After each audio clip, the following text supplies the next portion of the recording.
Σε αυτή τη φορά, τη δεύτερη φορά, έχουμε την εξαιρετική τιμή να έχουμε όχι απλώς τον ζωγράφο Φίλη Κένταρχο.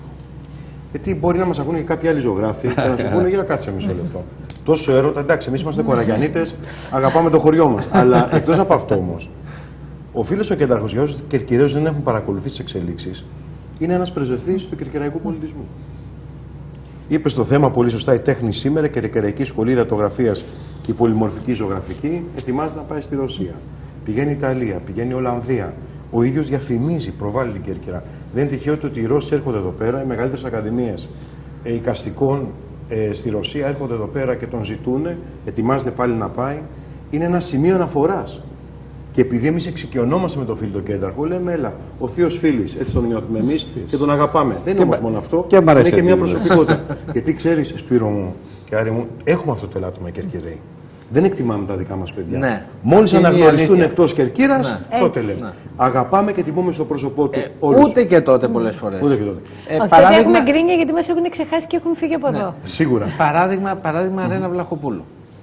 Και γι' αυτό θα σας μιλήσει ο κύριος Κένταρχος. Αλλά να πούμε όμως το εξής, ότι για μας είναι τιμή που έρχεται, για τον πρόεδρό μας, τον Πέτρο τον Γιωχάλα και το Διοικητικό Συμβούλιο, που φιλοξενούμε τον κύριο Κένταρχο που έχουμε ξανασυνεργαστεί, αλλά σε ένα πολυθέαμα. Δεν είναι μια απλή έκθεση ζωγραφικής. Και θα σας τα πει περισσότερο ο ίδιος. Δεν είναι έκθεση ζωγραφικής. Όχι, δεν συνδυάζει πάρα πολύ, το έχει θεσπίσει εδώ και μερικά χρόνια και ξεπερνάει τα όρια. Και να μορφωθούμε κιόλας. Όχι απλώς να έχουμε μια υποκειμενικότητα στην προσέγγιση κάποιων πινάκων, αλλά να μορφωθούμε κιόλας. Και σε αυτό μας βοηθάει ο εκπαιδευτικός πρώτα απ' όλα. Γι' αυτό και τον εκτιμώ, γιατί είναι στα χωράφια μου και ξέρω ότι είναι δάσκαλος. Ο εικαστικός, ο αγιογράφος, ο δοκιμιογράφος. Εγώ με τις ταπεινές μου γνώσεις κάθομαι και του λέω ότι πιστεύω ότι η σπουδαιότερη προσωπικότητα του κ. Κένταρχου είναι τα δοκίμια του. Τα οποία περιμένουμε αναπομονησία να εκδοθούν και αποτελούν μέρος της τοπικής μας ιστορίας. Με ένα πολύ γλαφυρό και μοναδικό τρόπο που έχει ο ίδιος. Και λόγο και γραφίδα. Ας μιλήσουμε όμως καλύτερα από τον πρωταγωνιστή. Ελπίζω, παιδί, να βρεθεί ο τρόπος και να βρεθεί και ο χρόνος και οι άνθρωποι να τα παρουσιάσουν. Γιατί πραγματικά τώρα μεγαλώνω, αρχίζω και στενοχωρούμε, δεν ξέρω σε ποιον να τα αφήσω, τι να τα κάνω. Τίποτα θα εκδώσετε, έχετε και αυτά αξιόλογα παιδιά, όλα καλά θα πάνε. Τα εικαστικά έργα με τα οποία έχουν κάνει το γύρο της Ευρώπης, θα μιλήσουμε μια φορά για αυτά. Το εικαστικό κέντρο που έχω ιδρύσει μαζί με άλλους κορακιανίτες συναδέλφους και ζωγράφους, για το οποίο έχει κάνει το γύρο της Ευρώπης. Δεν είναι αστεία πράγματα αυτά. Το γύρο της Ευρώπης. Είναι πηγή, έχει βγάλει πολλούς ανθρώπους. Έχω στη διάθεσή μου, αγαπητέ μου Σπύρο, περίπου 100 DVD, βίντεο δηλαδή, που αρχίζουν από το Λονδίνο, την Ισπανία, τη Γαλλία, τη Ρωσία, την Ιταλία, μεγάλες τεράστιες εκθέσεις όπως θα δούμε εκεί πέρα, στις οποίες έχω εκπροσωπήσει 2-3 φορές στην Ελλάδα σε παγκόσμιες εκθέσεις. Τέλος πάντων, ό,τι μπορούμε λέμε στον κόσμο. Γιατί κάποια φορά μου λένε, μα δεν το ξέρω, ρε φίλοι, δεν προλαβαίνω, ρε, τι να σας το κάνω. Τι να το κάνω. Τώρα, άμα τελειώσω αυτό, έχω αμέσως άλλο έργο. Και προσέξτε, είναι μη κερδοσκοπικού χαρακτήρα, αυτό θέλω να τονίσουμε. Κανείς ποτέ δεν αμείβεται.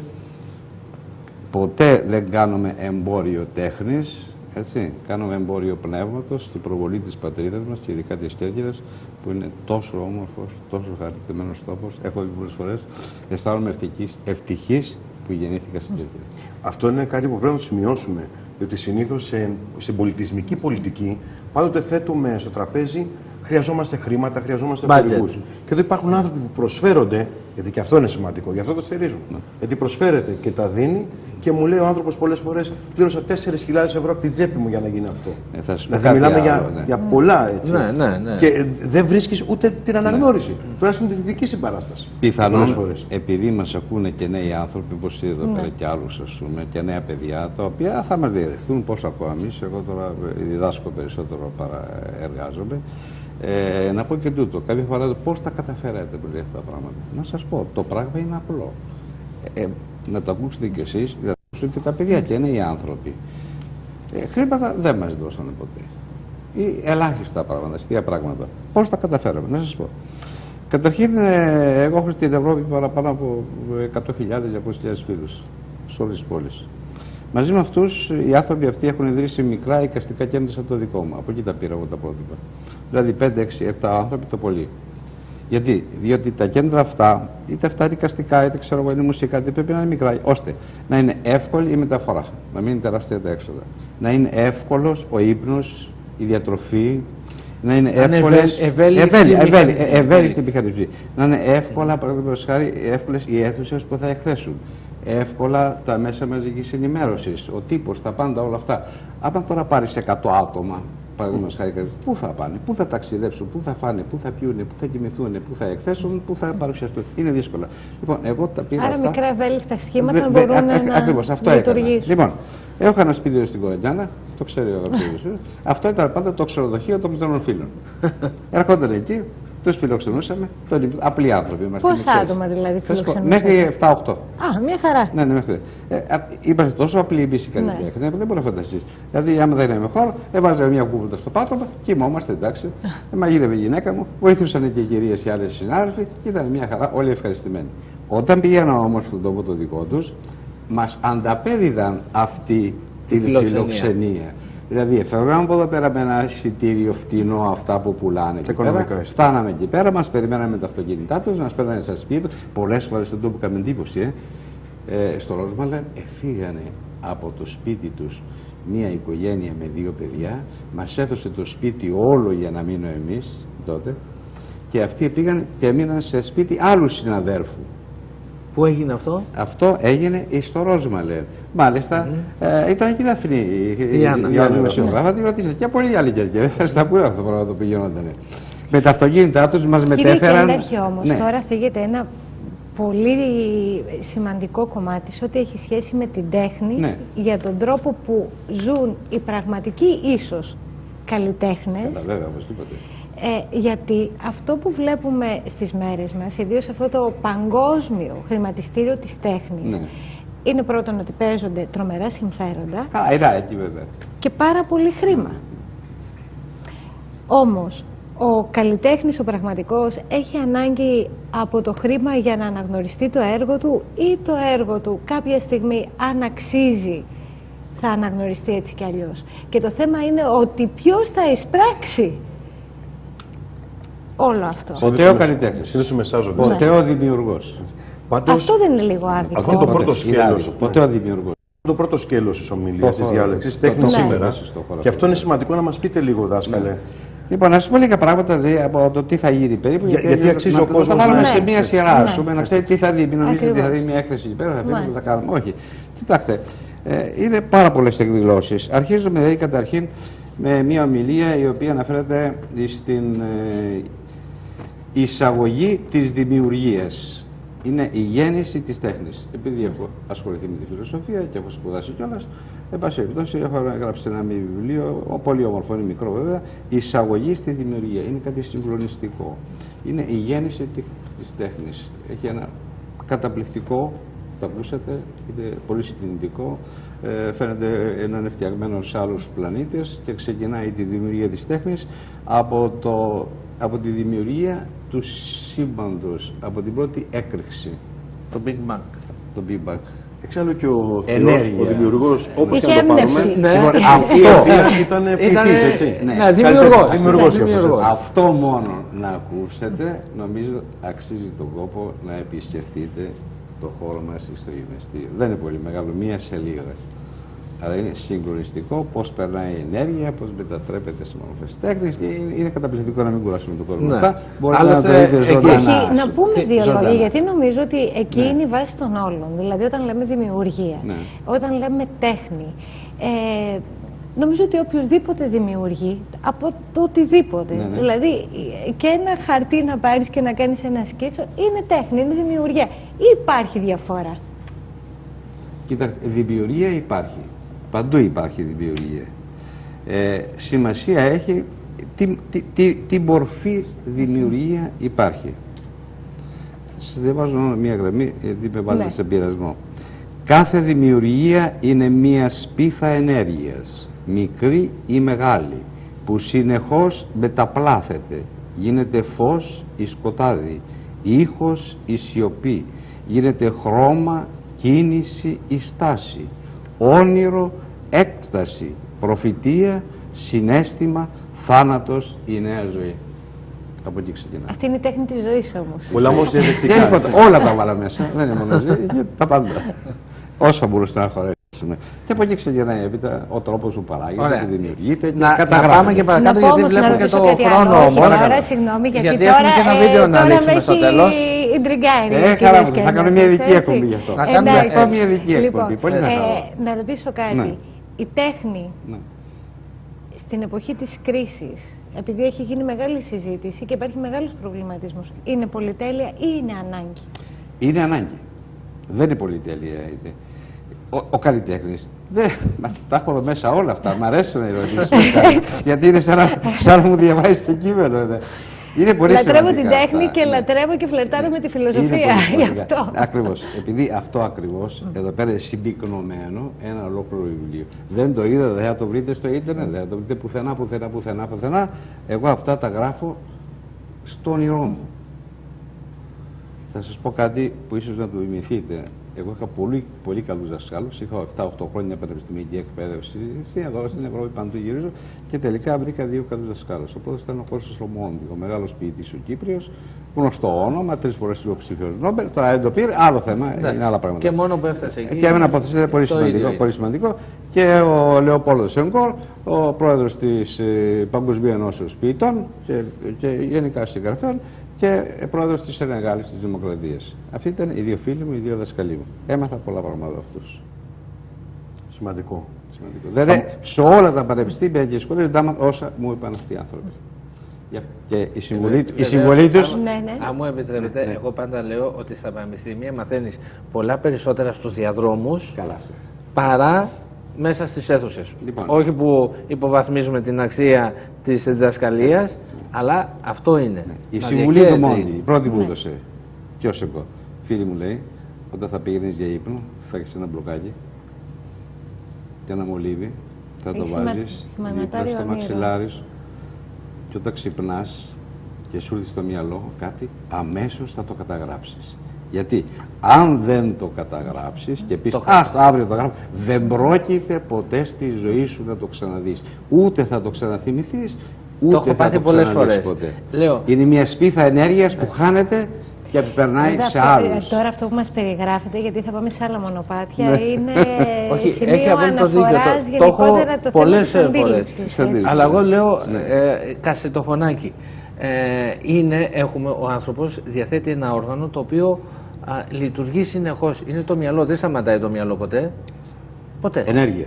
Είναι ενέργεια. Δηλαδή κοιμόμαστε, δεν σταματάει. Σκέφτεται. Εργάζεται. Γι' αυτό θα χαρώ πολύ εάν μια φορά μας δώσει Σπύρο ένα χρόνο να συζητήσουμε και να σας φέρω. Εδώ έχω μια σελίδα. Θα το χαρείτε. Ελάτε και αυτό μόνο να ακούσετε. Να πούμε γιατί πρέπει να τρέξουμε να έχουμε για τα άλλα θέματα. Λοιπόν, μετά από αυτό προχωρούμε σε ένα... θα ακούσουμε ένα βίντεο που έχει μέσα 2 θαυμάσια έργα. Το ένα λέγεται Ξανθό Παλικάρι, το άλλο λέγεται Κέρκυρα γλυκιά μου πατρίδα. Αυτό το έκανα με τον πρώην διευθυντή της ΣΕΤ, τον αγαπητό μου τον Σοκράτη, αυτός ήταν διευθυντής στην ΕΤ. Ναι. Χιμαριός. Κερκυραίος, ήταν στην ΕΡΤ, δούλευε χρόνια εκεί πέρα, πολύ καλός συνθέτης και φτιάξαμε το Ξανθό Παλικάρι και ένα αφιέρωμα στην Κέρκυρα, πάρα την αγαπώ και τη λατρεύω, Κέρκυρα γλυκιά μας πατρίδα. Αυτό είναι βίντεο. Λοιπόν, αυτό είναι δικό μας, είναι κερκυραϊκό, δηλαδή είναι και ο σύνθετ και η μουσική από Κερκυραίο και η ποίηση από ένα ζωγράφο. Δεν είμαι ποιητής, όχι, ζωγράφος είμαι. Εκείνο τώρα. Αλλά ξέρεις τι γίνεται, όλα αυτά είναι πολύ συναφή. Θα σας πω και κάτι. Συμβαίνει το εξής. Ποια είναι η διαφορά τώρα των καλλιτεχνών από τους άλλους? Δεν θα προλάβουμε. Η διαφορά μας είναι ότι περπατώντας στον δρόμο, εμείς σε κάποια πράγματα σταματάμε. Εκεί που οι άλλοι περνούν αδιάφοροι. Έτσι. Απλώς δάσκαλε, λοιπόν, να αναφέρουμε... Λοιπόν, έχουμε το δύο τραγούδια. Για να δούμε τα δείγματα. Είναι πανέμορφα. Μετά έχουμε ένα άλλο κείμενο που λέγεται «Η τέχνη σήμερα, εποχή των εικόνων». Είναι φανταστικό έργο αυτό, διότι η τέχνη σήμερα δεν είναι η τέχνη εδώ και 50 χρόνια και 30 χρόνια. Έχει πάρει μεγάλα γεγονότα και διαχειρίζεται πολλά πράγματα, μέχρι που έχουμε φτάσει στον πολιτιστικό εμπειριαλισμό, μέχρι που έχουμε φτάσει στην εποχή της εικόνας, μέχρι που εγώ το έχω πει η δικτατορία της εικόνας και ένα άλλο πράγμα, διότι σήμερα, όπως βλέπουμε μετά από την ανάπτυξη των μέσων αποστολής Έτσι, έχετε ένα τεράστιο έργο εδώ πέρα. Μπορεί να επιβάλλετε καταστάσεις, να επιβάλλετε οικονομίες, να επιβάλλετε εκπαίδευση. Άλλο μεγάλο θέμα προς συζήτηση. Δεν το δέχομαι αυτό ή δεν πρέπει. Και πώς θα πρέπει είναι άλλο θέμα. Αυτό το συνοδεύει ένα φοβερό βίντεο που λέγεται Το Παλιό Κάστρο. Ένα ύμνος στο παλιό κάστρο της Κέρκυρας. Αυτό που σταμάτησε την επέλαση των Οθωμανών. Απογοητεύονται όμως οι τηλεθεάτρες για το Σουλεϊμάν. Αυτό σε κάθε αυτό έγινε ο Σουλεϊμάν ήταν πολύ πιο πριν, δεν ήταν το 16. Ήταν και ο Σουλεϊμάν. Δεν ήταν το 16. Πέρασε, αλλά πέρασε 2 αιώνες πιο πριν. Είναι ένα πολύ ωραίο έργο αυτό, ντυμένο με θαυμάσια μουσική, πραγματικά δημιουργεί συγκινήσεις, είναι τρομακτικό πράγμα. Θα το παρουσιάσουμε γι' αυτό μετά. Μετά έχουμε η εικαστική δημιουργία. Ποια είναι η εικαστική δημιουργία, αυτά που λέγαμε, ας πούμε. Έχουμε ένα μικρό βίντεο εκεί, τα παιδιά του πολέμου. Μετά είναι η Κερκυραϊκή Σχολή της Ιδεατογραφίας. Έχω την Κερκυραϊκή με αυτό ασχοληθεί και να σου πω το εξής, ότι αυτή τη στιγμή μου έκανε. Δάσκαλε, δεν έχουμε χρόνο, γιατί πρέπει να δούμε το βίντεο. Όχι, να πω το. Μου έκανε την τιμή και είμαι διευθυντής της Καλλιτεχνικής Καλλιτεχνικής Σχολής Κερκύρας και προσπαθώ να την ανεβάσω στο ύψος. Επειδή πρέπει να δούμε ένα πολύ ενδιαφέρον βιντεάκι που μας έχετε φέρει, θα πούμε ότι Τετάρτη 4 Μαρτίου και ώρα 8 ακριβώς στην αίθουσα εκδηλώσεων Κερκυραϊκού Γυμναστικού Συλλόγου θα ακούσετε αυτά και άλλα πολλά ενδιαφέροντα. Και μετά θα σας αποσπάσω την υπόσχεση ότι θα ξαναέρθετε μετά από αυτό να τα συζητήσουμε διεξοδικά με τις απορίες μας. Έχουμε 3 λεπτά, 2 λεπτά, έχουμε 3 λεπτά. Θα πρέπει να πω ότι μας στέλνουν την καλησπέρα από τον πρόεδρο της χοροδίας του ΟΤΕ, τον Τάκη Μητρανό. Ναι, και έχει τις χοροδίες του ΟΤΕ. Και σας βράβευσε, λέει, στο συνέδριο που έγινε στην Κέρκυρα του ΟΤΕ το 2012. Βεβαίως, και τους ευχαριστώ πάρα πολύ. Οπότε λοιπόν, πάμε να δούμε το βιντεάκι. Πριν να πούμε μόνο τους τίτλους, έχουμε άλλα 2 λεπτά. Τον υπόλοιπο θεμάτων. Λοιπόν, η Κερκυραϊκή Σχολή της Ιδεατογραφίας λοιπόν, είναι ένα πολύ σημαντικό και κομμάτι δηλαδή του πολιτισμού μας. Είναι η παλιότερη σχολή, ιδρύθηκε το 1812. Με μια αλλαγή η οποία έγινε το 1882 και συνεχίζεται μέχρι σήμερα. Είναι καταπληκτικό έργο και αυτό προσπαθώ να αναπτύξω. Ξέρετε γιατί αυτό είναι το χρώμα της Κέρκυρας. Αυτό εμείς δημιουργήσαμε. Παντού πηγαίνω και ειδικά οι Ρώσοι μου λέει να συνεργαστούμε. Τι έχετε, τι γεννάει ο τόπος σας, τι είναι δικό σας. Λοιπόν, αυτό θέλω εμείς. Και τελειώνουμε με το επόμενο που είναι με ένα κομμάτι που έχω αφιερώσει εδώ πέρα στην αγαπητή μου τη Ρένα Βλαχοπούλου. Είμαστε πάρα πολύ φίλοι μαζί. Γιορτάζουμε. Είχαμε τα 10 χρονά της. Τα 10 χρονά της και είπα να της αφιερώσω ένα βίντεο που έκαναμε μαζί, εγώ, η Ρένα και ο Κατσαρός. Τώρα λοιπόν θα δούμε. Και θα μιλήσω για αυτά τα πράγματα που μου είπε η Ρένα και για τα οποία πρέπει να τα μάθει και ο κόσμος. Τετάρτη, πολύ σημαντικά. Μεθαύριο, 8 η ώρα, στην αίθουσα, στη συνεδριακή αίθουσα του Κερκυραϊκού Γυμναστικού Συλλόγου, στο γυμναστήριο. Όλα αυτά. Είναι μια πολύ ωραία αίθουσα. Λοιπόν, και να δούμε το βίντεο. Δημήτρη, βίντεο. Ναι, ένα βίντεο που αναφέρεται στο Ανάστα Κέρκυρα, δημιουργία του δασκάλου σε όλα κερκυραϊκά είναι. Απευθύνομαι στην Κέρκυρα και στο λαό της. Ανάστα, πρέπει να ξεσηκωθούμε, να αναστηθούμε σε όλους τους τομείς. Αμήν. Στο θρησκευτικό, στο πολιτικό, στο κοινωνικό, στο οικονομικό.